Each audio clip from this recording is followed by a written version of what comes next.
Hello and welcome to ZED Talks. We are here again with another guest, and my guest today is Simon Drinkwater. And Simon is going to do a wonderful introduction in a moment. Before we get into that, I'm just going to say that this is unscripted, it is unedited. Well, we might have a bit of a topic. We're not afraid to go down rabbit holes, we're not afraid to be provocative. We are real and we're very authentic. So that's what you can expect in this podcast. And if you do know me, then sometimes there is a little swear bomb that comes in, and it's not to offend anyone. It's just a part of my personality. So hopefully that doesn't offend anyone. Earlier on, I was like, I perhaps shouldn't have said that. But anyway, here we are. Welcome, Simon. Thank you so much for coming. My pleasure. Thanks for the invite. Oh, I'm so happy you're here. We met some time ago, and we've already had kind of like a little conversation because LinkedIn, despite the bad press, is a brilliant platform for connection. And I thank that for us being here where we are today. So Simon, I'd love you to introduce, before we get into the topic, which is about AI sprint marathon. That's what we're going to get into. Tell the audience about what you do, what you're focusing on. We'll take it from there. No problem at all. So, I guess if we start in the present day, I've created my own sort of advisory business called Vantor Advisory, and really what we focus on is, I guess, trying to take that strategic vantage point on behalf of organizations in terms of what's coming down the road in this sort of AI era. And then where we can, try and work alongside business leaders, mentor them through that. My background, though, much like yours, is very much in sort of strategic HR, organizational development, and change management. And so, if you like, that's the lens with which I look at this whole sort of AI phenomenon, if you like, is what does it really mean for the organization, the workforce, leadership, culture, etc. And this is before we get to the conversation really about technology. So I'm always very clear to point out I am not a techie, although I have been playing with AI for over 12 months now, and I'd like to think I'm getting slowly better at it. Yeah, I think that we welcome, by the way, I think that we are all in a relationship with AI, and we all just need to make sure that our relationship with AI continues in whatever sense that is, because I think it is a journey, and it's not something that I think you can really grasp until you're in it and you start learning with it and being with it. It is a relationship. That's kind of how I feel. Like you've got to be in a relationship with it to learn about it and it about you, etc. So he's absolutely right. I join a call every week with people who I think are a little bit more AI techie than me, but we were talking about that just this morning around this sort of relationship. And there were some people on the call who perhaps are further behind their journey than myself. There's others who are way ahead. And we're just saying, you've got to look at it really as you look at it through a learning lens of we've all got different learning styles. We're all starting from a different place. Some of us are very process logic driven. Some of us are sort of scattergun. And it's a find your way with it. There's no there's no one right way to learn. No, absolutely. And we've all got, it's respecting the learning styles that we have as well. The four primary ones, for anyone that doesn't really know what I mean by learning styles, is watch, listen, read, and do. You've got a preference, generally broad speaking, about how you learn. I'm a doer. I learn by doing. There's no point giving me a book. I mean, I'll just not absorb it. And, so it's all respecting how you learn as well, and fitting and yielding to that, if you see what I mean. Then you learn something much easier. Simon, we wanted to talk about specifically kind of like the AI sprint and how it's a marathon. And I'd love you to kind of give a sense of what do you mean by that? So I sort of take it back to when I started diving deeper into this, probably over 12 months ago. And for anybody who is sort of reading all the online blurb, if you like, it was all about companies diving in, introducing AI, maybe in the first instance into products. Then we started to come across the large language models and the chat GPTs and the what have you. And what you started to realize is that organizations were introducing this without necessarily really understanding where it was all going. And then we started sometime sort of middle of last year, or maybe second half of last year, reading the articles were saying they're questioning why weren't they getting a return on investment? Why were perhaps staff questioning, what was it about? Where does it fit? What does it mean for me on the ground? So because I quite like my sport, if you like, that to me is what I put the analogy of an AI sprint. People dived in, rushed off. But of course, what happens when you do a sprint is you sort of blow out quite quickly. You run out of puff, you run out of energy. Um, Yep. and so really, as I started getting my head around, I guess the challenge as I see it is AI will evolve. The technology will sort of get better and better, more clever, more sophisticated. And that's never Yes. probably going to end. I'm sure that there'll be a point if like where it starts to die down, but that could be years away. So we're now in this sort of long, what I call endurance event. And as an organization, you've got to start thinking about, well, how am I going to survive that event? Now, anybody that's run a marathon or done any kind of endurance event knows you don't just rock up on the start line and run it. You'll do some preparation, you'll research, you'll train, you'll look into nutrition, you'll perhaps speak to some coaches, you'll seek guidance and advice. And then you set out on this journey. But then, even during that, you don't quite know how it's going to go. You might hit the wall, you might, injure yourself, anything can happen. So that's really where it comes from. It was just me sort of looking back at, I guess, my sort of what I get up to in the sporting sense and saying, I see this is how it's playing out is companies have dived in, they've rushed, probably haven't got policy, governance, guardrails, those sorts of things in place. And they really should have taken a step back and really thought it through. But hey, at the outset, people didn't know what they didn't know. Absolutely. Absolutely.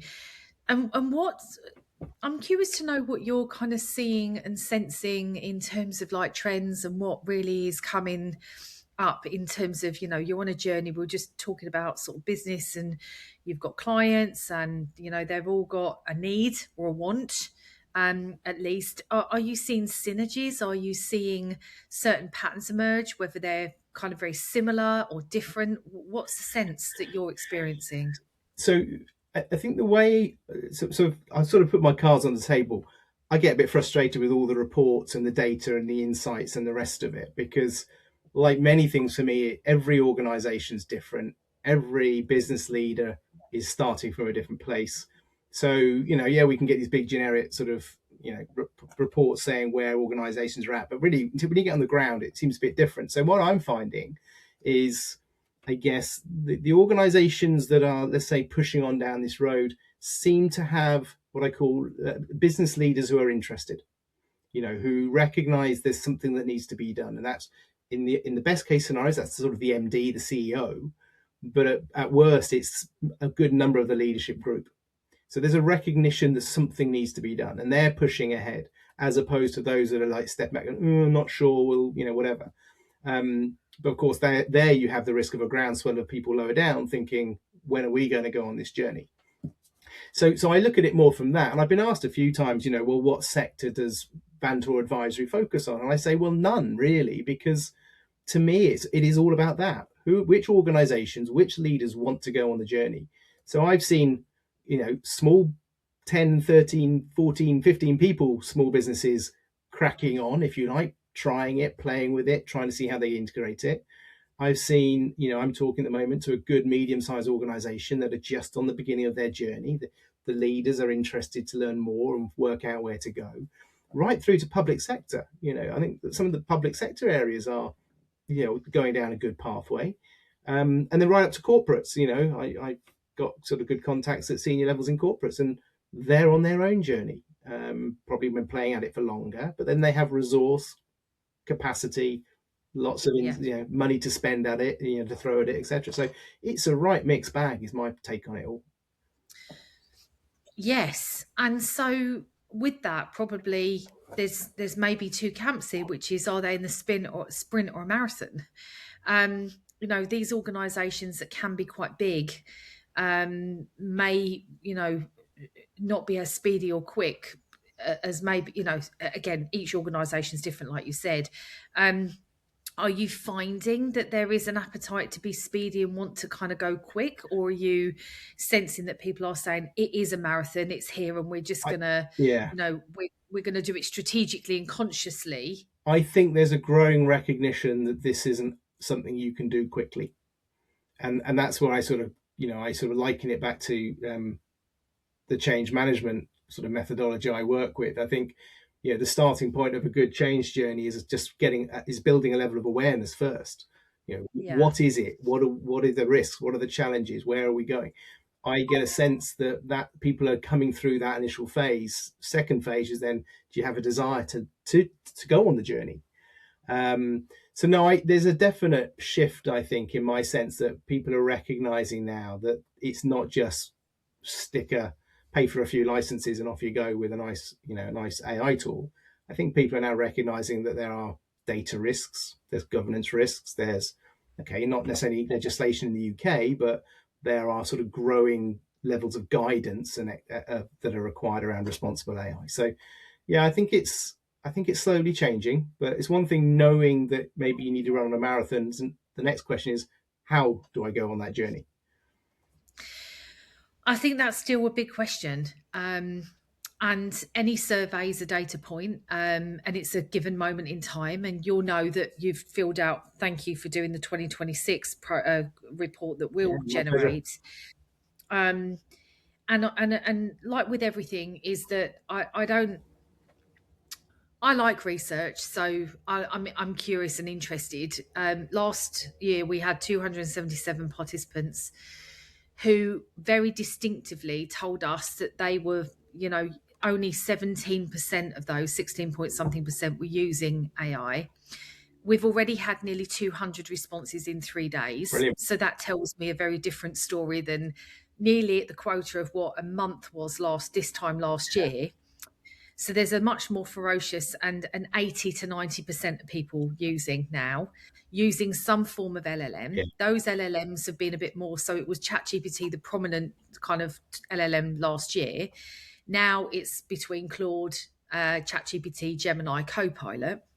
Um, there is a lot more. Safety and security is coming up as still a challenge, yeah, or at least cynicism around that. But what is abundantly clear is that the individual is far more in a sprint, if we kind of use your yeah, analogy, than the organization. Um, yeah, and that's what the disparity is, the kind of what one person's using in a team. They're using also their own tools to aid work, and not necessarily using, there's the governance around that yeah, is definitely yeah. lapsadaisical, Absolutely. for sure. Yeah, look, Yeah. I think the reality is everybody's running a slightly different race. I think you're spot on Yeah. that one. And when you come back to it as an organization level, you have a choice. You either try and run that race from the front, i.e., the leadership drive it, or Yeah. if you like, the workforce are going to run off on their own little race, and you don't know what we haven't even given them the directions. And so that what you allude to, that use of sort of shadow AI as people talk about it. I've certainly heard some very real stories about where staff have just used it themselves in the background, sent company data out, and then sent it back. So yeah, those are real life stories. Yeah. So but it's again, this is all part of the learning journey. If I think back 12, 14 months or whenever I started looking, i I don't think I ever read about shadow AI back then, but the speed with which that then came up within 2 months, 3 months, it's evolving so fast, and the people are starting to realize, oh, actually we need to think about this, or we need to think about that. Oh, hang on, we didn't think about this. That's what I think is happening, is this sort of realization. But then you've got to go back and almost potentially start again, or at least go some steps backwards before you go forwards again. And that's really why I talk about what I call the strategic pause. Is like, you know what, just stop for a second, Yeah. take stock. There's a lot of learning that's gone on in the last 12, 18 months. How do you bring that back into where you're at on your journey before you move forward again? Yeah. And it's always reminded me, Simon, that the conversations I have, with organizations, it is never I have to stop them. So I have a number of people that come to me and say, we need AI, I'm not sure how to adopt it. My question is, what do you need it? How do you know you need it, and what are you Yeah, trying to do? It's not an AI conversation. It never needs to start as. right. It's more around understanding deeply what the challenges are, what the dream outcome, as I always say. And that is really very, very similar to a current target state and a future target state. And the steps in, which is not new. It's not new. This is organizational stuff that we've been doing for many, many, many years. Yeah, And the question is the tools that you use between point A and B. yeah, And is AI the tool, that will get you the result that you want. And I think that there's a very, you said the strategic pause. I think that that's a really good moment to kind of go, anybody that's listening to this going, yeah, that I'm resonating with what we need to be speedy, or we need to actually, it's that pause and step back. Is what are you trying to achieve first?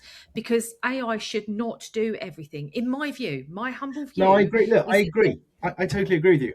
And I think you allude to something which I've thought about many times, which is whilst people get caught up on, let's call it, as I said, the AI phenomenon, when you really boil it back to basics, and I'm afraid I'm a simpleton at heart, so that's generally what I try and do, is me too. yeah, businesses and organizations have evolved over time Yeah. continuously. And you sit there and go, well, what have we learned about the past that we can apply to now? And one of them is that, Yes. where are we today? Where do we want to get to? And how are we going to get there? At Yeah. its simplest form, and where are we today is, well, let's come back to it. And you said it spot on. And this is exactly the conversation I have with leaders is, look, before we talk AI, what's your business about? What's your strategy? Is Yeah. that clear? What are your goals and objectives? And then you can get more to the question of, so how could AI help you get there faster, quicker, more efficiently, deliver a better service for your customer, add greater value? But and the reality will become, I think, that AI is part of the solution. You just got to work out how. I don't think it's really too often going to be a question of, no, it's not. It's just where within your organization does it help? Yeah. Yeah. That's, I mean, something that we have in our company. Um, Lots of people, so this may resonate with you. I'm curious what you think of this. So we build infrastructure. We can plug in, we build. I have engineers, they build stuff. Is that when I say stuff, it's appropriate to the organization, their want and need and problems that we're fixing with AI. um and that could be end to end, from sales to finance, whatever it could be. What I find really challenging, and I'd love your take on this, is that no one can imagine a, I'm going to say semi-automated state, because I don't believe full automation. Human must be in the loop, because there are certain decisions that I believe should not be in an AI Yeah, construct. Right, the human should be superior, should be given the authority. That's what I believe, especially in HR. Um, no HR leader I speak to, they cannot fathom what this world will look like, feel like, sound like. yeah, What can they touch? What can they expect? And I find that still very, very hard, because I'm not giving them a platform to try. I'm not giving them something that's tangible that they can. There's elements yeah, I can say, we can build that for you, yes, and then you can try that and see. But if I build this in isolation of your whole business, change a process, it's redundant. That's a very costly expense when you want to just build certain processes into your business. So we try and look at it a bit more bird's eye view. But the challenges that we have, and we overcome them. But I'm wondering if you also have the same thing, which is around trying to get people to imagine this new world and what it will actually look and feel like in 6, 12, 18, 24 months from now. so I think it's really hard to get people to try and envisage what it's going to be like. I come at it probably from a slightly different viewpoint, which is, so the other thing I will talk a lot about is what's the objective here for a business at one level. It's trying to build a long-term sustainable organization. Whatever that looks like, whatever the new world looks like, let's call it the new world for a minute. But to your point, but you're trying to build an organization that's going to survive whatever is now going to get thrown at it, or whatever is going to come across its path.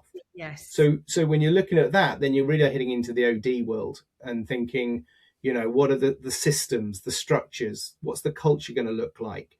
If today we're quite a risk averse, bureaucratic organization that's very slow at making decisions, well, in the future, you probably need to be more open-minded, a little bit more risk-taking. You need to be ready to make a rapid decision. I mean, I keep reading now about this sort of speed of decision making, and what have you. And that's a whole separate conversation, my view on that one. But yeah, so it's very hard to paint a picture, I think, of what it's going to look like.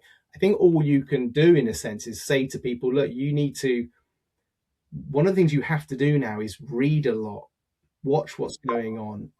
Don't just rule anything out. Robotics. Oh, we don't need robotics in our organization. Don't rule it out. You don't know. You might not today. You might not be able to envisage that. But 24 months down the road, 4 years down the road, you just don't know. And, Yeah. and I trying to take a much longer viewpoint. And of course, the further out you go, well, we don't know. So what can you do today to create an organization and a workforce that is ready to Mm. go on whatever journey it's going to go on? And it comes back to my marathon analogy. Yeah, Yeah. Yeah. I've trained for a marathon. I should do it in 3 hours, let's say, but the reality is something goes wrong. It's going to take me 5 hours, 10 hours, I don't know, but I've got to get there. So a lot of that becomes the mental power of the organization as much as the physical power of it. Yeah, I think you've tapped into something which is, for me, the basis of many things, which is forget it's tech, forget it's AI. To me, it's a big change. Yeah, And yes, there's a learning curve, and yes, we need to be change ready. And I've heard this for many years, the only constant I'll guarantee is change. It's the only thing that I can guarantee you. Intellectually, we know that because that's what we're fed. But actually, how do we stay change ready?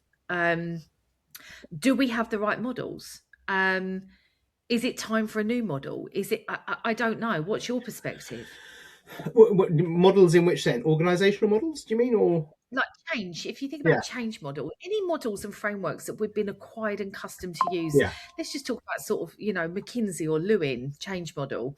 Um, uh, Look, are, I don't. are we in a new world where we need something different, do you think? So I'm a big believer in just evolution, and this is why I made the comment earlier, a bit flippantly about data and reports and insights, and I sort of probably would make similar comments when people keep coming out saying, "Oh, we need a new HR model, we need a new business model, we need this, that, the other." I think there's a lot of merit in the ones we've already got, and we can spend a lot of time creating new ones. But you're still going to come back to looking at your organization from a structural point of view, a systems point of view, process. I think processes and workflow is going to become even more important to understand and grasp. I've worked in organizations where we've not really understood our processes, and equally data. We've not really understood our data. I think there's going to be aspects of, let's call it, organizational models and business models that have always been there, but we need to put a different lens on it, far more focus. You can't now get away with not getting your data straight. You can't introduce AI without truly understanding your processes and workflows. Whereas I think in the past we've sort Yeah. of cobbled on by and just got on with it. Um, Yeah, I'm kind of I'm a bit torn about this, which is so recently in the past sort of year, 2 years, I've got more interested in something called inner development goals, the IDGs. And I look at this as a design. So there's pillars. yeah, If I look at model, if anyone goes to innerdevelopmentgoals.com, I think it's something like that, IDGs, they've got a framework and it's kind of like a Maslow's hierarchy of needs. They talk about being, thinking, relating, collaborating, and acting. So um, this to me kind of underpins a lot of future thinking. That's what I see that, and it's not really worldly. My God, you've just appeared. There you are. Hello. I my can see end, you now. I disappeared and then I came back. And this model is like kind of like mainstream. Okay, so some people will know it, some people won't. But this is a non-for-profit organisation that do a lot of research around sort of systemic change. And then in my studies, in my masters, I studied a Theory U by Otto Scharmer. And Theory U is all about really so the U in its sense is a curve. And on that curve, we talk about co initiating, co sensing, co presencing, co creating, and co evolving. And I can't help but think between the IDG model and this model gives sense for something, a new emergence of how we might handle change. I'm not fully formed in my thinking because my doctorate, I've got a journey to do, Yeah, and I'm doing it specifically on leadership and how this new AI, world, enabled world, how we're going to be, the future of work will be. And I don't have the answers. That's why I'm on a little research journey, yeah, let's yeah, say. But I kind of feel like there's the change is around speed. That's what I feel. I feel it's the speed at which people, because and I know, you don't just push a button and everyone goes, oh, there, I'm off at the same pace. The marathon, yeah. you got some people that take 5 hours, 10 hours. There'll be some people that do it. It's that, like, how do you see that needs to evolve to help speed up? Because I'm worried that companies won't have the velocity or the tolerance or they'll be impatient Yeah, because they know that they need to do this because they've waited maybe to a time and now it's like, right, we need to do this. Is that any different to any other change, do you think, or is this yeah. going to Look, be accelerated? I agree with the pace point. I think that's going to be something organisations need to get their head around. But then I also say that if you're in a business that's in a, let's say, a sector where your competition aren't moving very quickly, then in a way you can afford also not to move very quickly. If, True. you've got a bit more time and True. space. If you're in a Yeah. sector or an organization where your competitors are flying ahead with AI and reaping the benefits, then you're either going to get involved or you'll be dead soon, type of thing. So there's definitely something about pace, but it's still about being aware of your environment, your competition, and what's going on. I think what's going to become really interesting for me is how the shape of a workforce evolves, and this is going to be quite sector and organization specific. And we've all read the things that says, "Oh, do you know what? You're going to be a manager running a team of agents." We'll see if that. I can remember quite early on my journey coming across a guy in the States who said he ran a recruitment agency. He had no recruiters; they were all agents. Mm. Mm. Maybe, but I'm not sure the customer wants that, if I'm brutally honest. And it might work for some, but won't work for others. Is it scalable? Blah blah. Who knows? Um, I just think it's. I think I admire you for doing the research, but I think that's the piece. It's just keeping close to what's going on, what's being said, What is happening? reflecting Mhm. it back into your organisation. And if you Yeah. think you can push the boat and be a bit more adventurous, give it a go. If you're not sure, but then do you need to start having different people, different expertise and knowledge within your organisation? Yeah. You know, I think that's a really good I don't point. think we know the answer yet. I think it's a bit of a trial and error. Yeah, but I do think, and you hit the nail on the head for me. I've chosen to go and do a subject which is highly relatable to what can be. So many academics will be very disassociated with the reality. Yeah, And that is where I feel that this is A, moving extremely fast, um, B, that we don't know where we're going. We've got a good idea that it's there, but we don't know what that journey to there is. But I think that that's what I find, and I need to, it's a bit of a watch out point for me, stay close to what is happening. yeah. And that's why things like the survey, while it's a data point, and maybe I need to do one every quarter and not, but then the survey fatigue, you know Well, I how was that going to say, goes. I think it, it's you go back through various things over time. I can still remember when I got given my first laptop at work. I can remember when I got given my first mobile. I can remember all those stories. Yeah, And your BlackBerry? Did you get BlackBerry? I might have done. I I don't want to did. reveal my I'm age. not that old. I'm not that I old. had I go back as far as a Nokia and then an Ericsson and then a BlackBerry.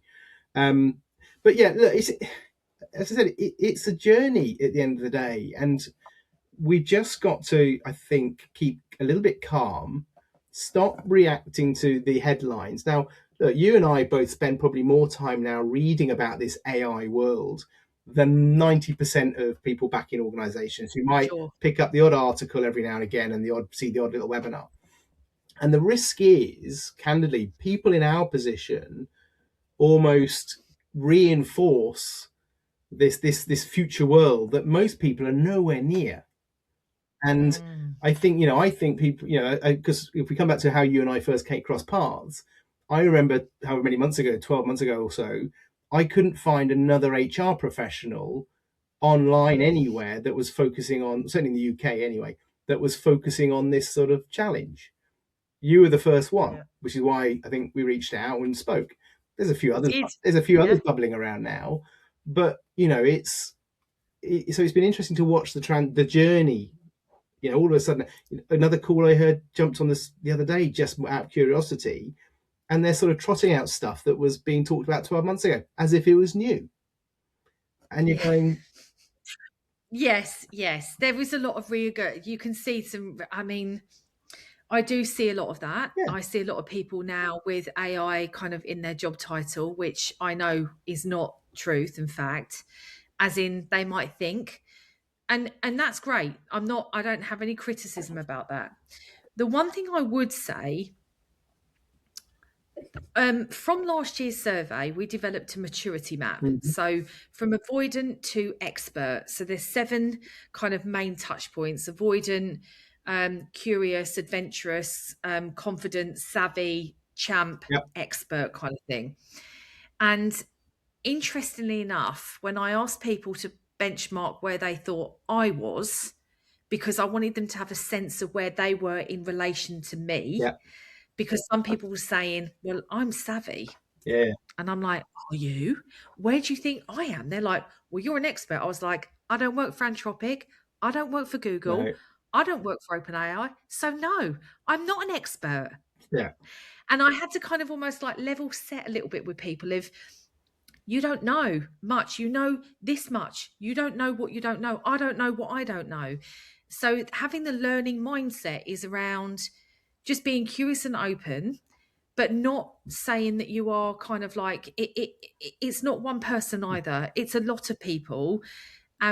We've all for many years been making decisions about organizational change and business change, economics, social, all things. And so what's made it powerful in that change, in my view, is bringing people together from very different backgrounds and allowing them to be vocal, to be seen and heard about, and helping them to also be on the journey, helping them to learn, helping them to go. It is a bit of a rabbit hole. And I think everyone needs to kind of go down a rabbit hole. Obviously, organisations need to be very considered with that, and they need to think about the risks of what they're implementing. I actually did have a great conversation with a great guy, Andy Doyle.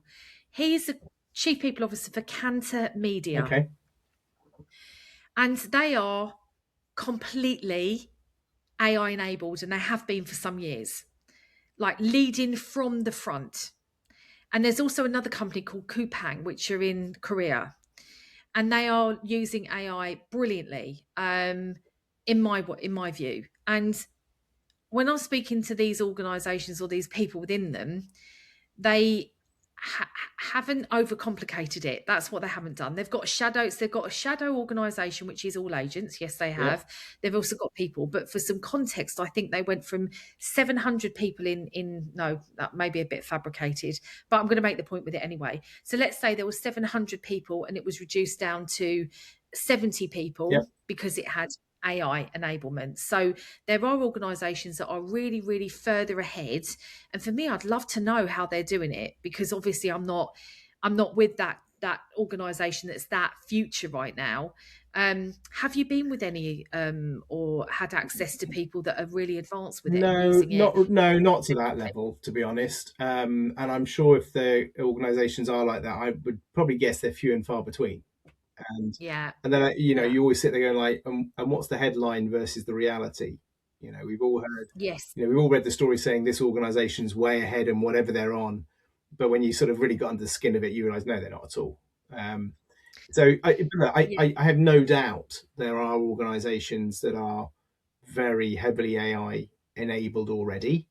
My guess is they either were organizations that had a real true grasp and understanding of how they operated, their processes, their yes, workflow, yes, and they were able to say, right, we can put AI in on that bit, and that means that flows the way it flows. Or they probably started as a very small business and they were able to sort of add on, add on, and add on.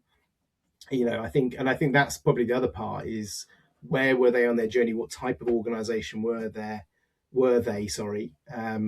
Yeah. But yeah, but rest assured, if you do find those organisations, let me know. I'd love to come and meet them. Yeah, For my own absolutely. curiosity. It's like learn from Yeah, them of like what's been really difficult. And I had this really great conversation with Andy. It was like, we were talking about the build infrastructure of agents, and especially in somewhere like legal, employee relations, and we were talking quite nerdily, if that's a word, nerdy, about sort of, the guardrails. yeah, So there's a lot of risk aversion when it comes to certain things, which I fully understand and think that that's a very serious thing to consider.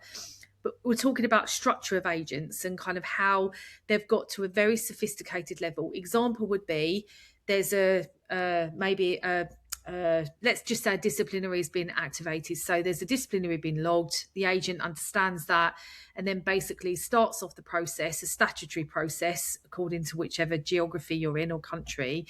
And there's an invite. So there's a communication to the employee. There is a communication to a HR person. There's time sensitivities, but in the agent system, there needs to be a number of guardrails. So when that trigger happens, before the communication goes out, because usually it'll be quite sensitive, there's another agent that's caring about the tone and the sentiment of the message.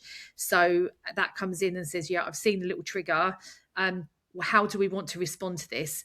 Let's have a look at the type of sentiment that we've got from this complaint, let's say. Then it gets through that and it says, right, so what's the legal process yeah, here? So the next agent comes in and says, well, let's interrogate which country we're in, blah, blah, blah, blah. Let's verify that.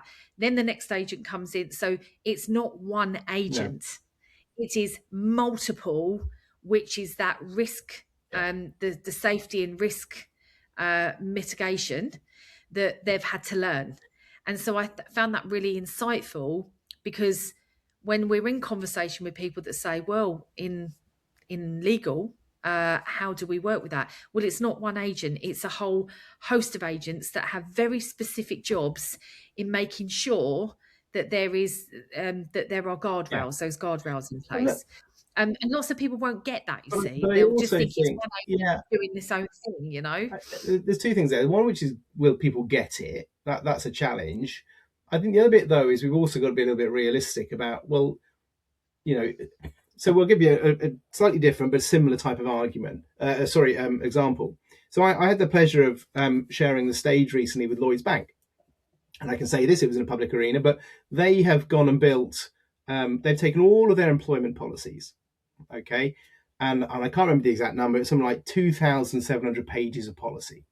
And their Mm, original challenge, this is 2 years ago, the original challenge was, we need to tidy this up, we need to tighten it, make it easier to read, etc. And then they suddenly had this thought of, oh, well, could we actually use technology in a way? And then it was like, oh, well, actually, AI might be something we can look at. To the point where today they now have this sort of, I guess, let's call it a bot or a portal where you can go in and ask the questions around the policy. Now, we'd all heard that you could do it, but they've taken mm, 2 years, a company of their size and resource. They've had an HR IT team on it. They've had the legal team on it. They've had to, mm, they said they had to rewrite all the policies in a format and a structure that enabled the yes. agents to be able to read it properly. They've had to Yeah. educate it to a level so that, if the conversation is getting a little bit too sensitive, it pulls in, it'll direct you to a human HR Yeah. person.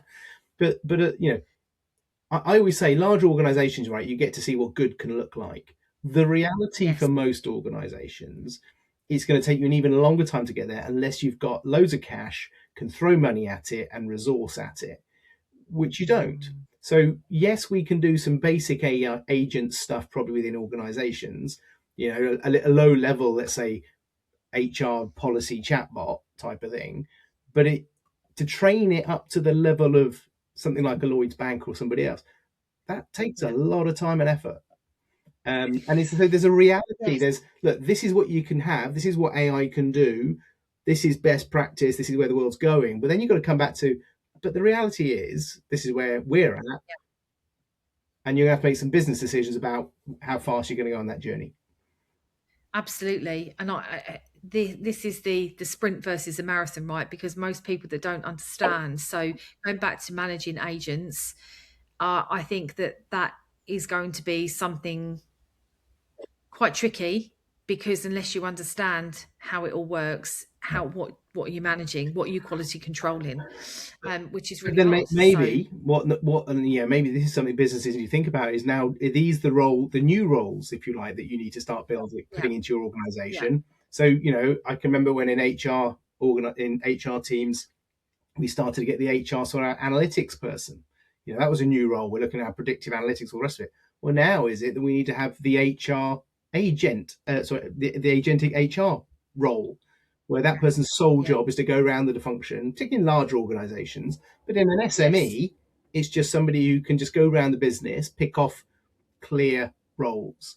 It's a cost. That sort of role is probably a luxury in years gone by. And maybe that becomes a necessity. I would think so. Having a look at the predictions of what jobs, kind of specifically in AI, I think we're going to. I've seen a lot of jobs. So recently, we were advertising for some engineers.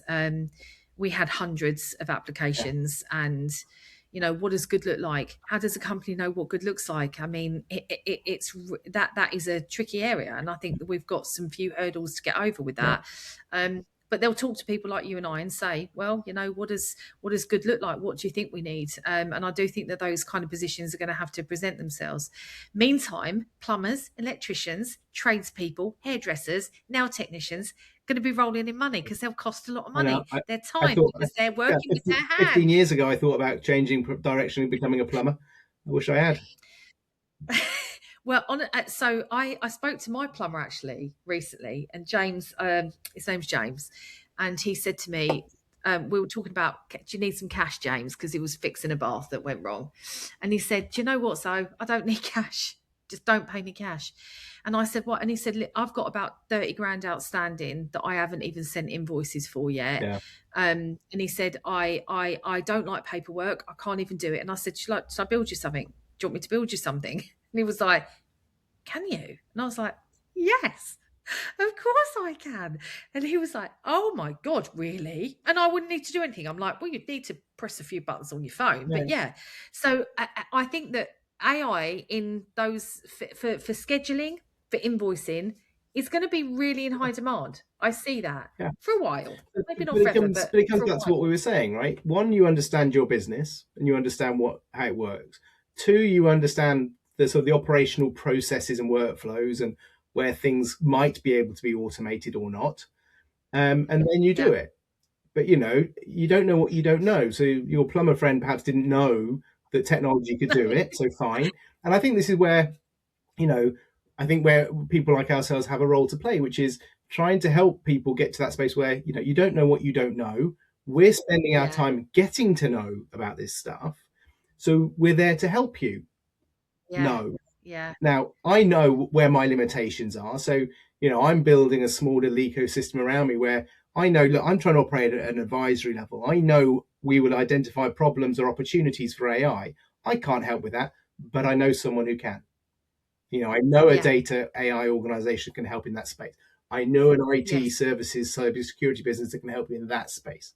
I know a lawyer who specializes in this space. Yes. It's about Yeah. Well, that's connecting. it. I think the ecosystem is going to be more important than Yeah, ever, because not one person can do no, everything. We build for the HR space and people first spaces. We might change that in years to come, but because we know HR bloody well, that's yeah, why. And it is, but also, and I have a lot of inquiries that I have to pass on. I won't lie. There's things that I'm just like, not our jam, can't help you.